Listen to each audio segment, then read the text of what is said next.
How was quarantine for you? Like, did you Quarantine's work in it? been, I mean, like, I know, like, I didn't, Taylor Swift wrote Folklore or whatever, like, just in quarantine, like, time for her to work. Yeah. But I guess it's a little different when you don't have kids and family and all that kind of she shit. also, Taylor Swift, I have to say, this person, she can visualize and hear a song in her head and then go make it. Like, Did you know she was songs, like but- that? Like, I feel like she started out as such like a kind of a, she's the 16-year-old poppy country princess, but is she like actually talented? And now she's showing. But no, she always wrote like She always wrote her own shit, right? Those So was stuff. in the music industry, was she known as like, oh, this girl's gonna be like not just a hit, but like a timeless musician? Yes, because I was lucky enough to be aware of Nathan Chapman.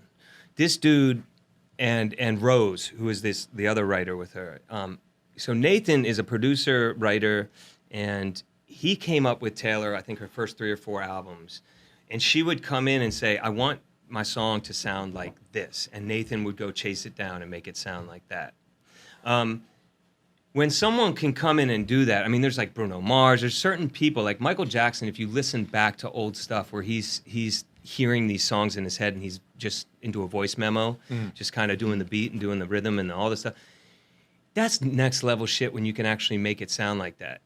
I mean, we all hear songs in our head and we go to work and try to get as close as we can get. But this girl, Taylor, she hears a fully done product In her and brain. then goes and makes it happen. To me, that's like when I'm like, yo, what, that song that goes like, and it's like, no, I don't. The noises you make got me nowhere. So respect to her always. I mean, That's what happened with Folklore was, I forget who was the guy from the National who wrote it with her. yeah, no, I don't know, but I know what you're talking He about. wrote like dude. the music, and she like reached out to him on like one night and was like, hey, I was thinking about writing an album in quarantine. Like, would you like to co-write it with me? Or, would you like to write the music? And he was like, yeah. And he figured it was going to be a throwaway thing, like a hobby. Like, figured it was going to be like learning Spanish or the ukulele. yeah. They're like, yeah, she wants Turned out to to do a be quarantine his- album. And he's like, he just sent her like his folder of music. And he said the next morning he woke up and he sent that like, I think he said 7, 8 p.m. And the next morning he woke up and he had an email from 2 a.m. that was Cardigan, the one was one of the last ones written. Cardigan, Betty, and 7 or something like that. And it was just Done. 3 done songs. Yeah. And Yeah, he's like, so- oh, okay, she's really doing this. It's really tempting, I think, to especially with pop music, in my opinion, because I got turned on to pop music late. My wife's like a real big pop music fan, and when someone in your life starts introducing you to more and more and more great songs, you start to see like the quality in them, the deep. You peel away the layers. It's like, damn, that's not easy to do.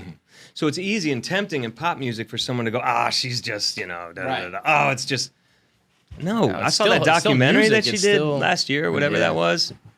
Yo, so serious. what's your opinion on like the business side of things with her masters and whatnot? Is that something that, like, do you guys just kind of accept? Part of me thinks that's fucked up. It's like, if you write and create a song, it should be yours. But also by this point, it's like, that's the business, right? Like, That's the are we still business. really that surprised by this, or So- it's just how it goes, right? I think but her situation is different in the sense that she just wanted to buy them. And Right, they they wouldn't just won't let her. Right. I feel like the good, But like- the and good like middle ground also- is that you should have right of first refusal. If it's your music, you should get like dibs, and if someone outbids you, then And it's not that like someone.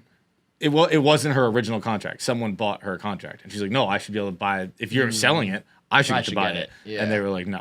That's So I fine. think her Correct me if situation I'm is a little wrong, different. but I think Scooter brought Big Machine. So Right. he brought the whole umbrella thing, company, yeah. right? Under that would have been and Taylor's what I catalog. believe I heard with that too is that Taylor did have the option to buy like the whole label And did. was like, I don't want to. But that I think is like, I don't want the label. I want just my Right. shit. So, Here's but how I feel about masters. It's like you get these record deals, and you're looking at them like, damn, I got a record deal. I get to go make my records. You're not really thinking about the long-term effects. No, of course if you have a lawyer who is, which luckily we did, that in 10 years we'll have every record we ever made, every song we ever wrote, anything we ever did, we'll have back. We already have half of it because we had a lawyer who was thinking, listen, let's do a 10-year deal, or let's have an end game on this thing. It can't be perpetuity. I don't know what her deal was. I do feel for her, but it's also just business. Yeah. So I'm not mad at anybody else for doing what they got to do. Look, Scooter had to sell that stuff already. So he bought the Big Machine for $300 million. He then sold Taylor's catalog for $300 million. right? So he still maintains a lot of that other stuff, but he sold that because he has to he's a management company. Right. In the last year, no one's making money on the road. I feel like he just did it. He just kind of came off as a dick.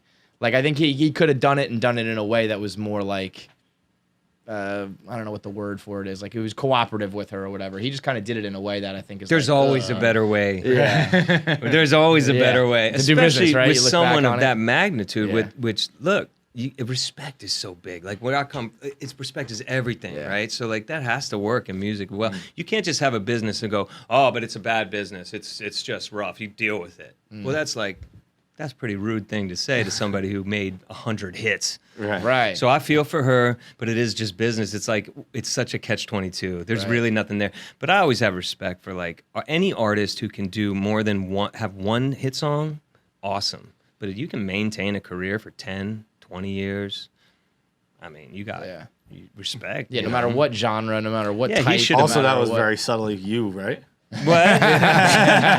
If you're like, I don't know, 25. if you start out as just some like jam band, and then next thing you know, it's 2020 and you're still doing it, you know, that's pretty fucking good, right?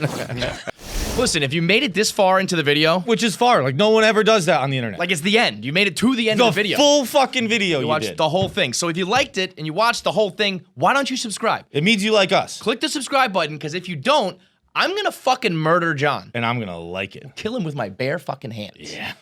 And if you weren't sold on this video, there's plenty more. Watch what's next up and then subscribe. But just subscribe so I don't have to fucking kill him. Well, I don't know. Do what you want, but subscribe. Probably.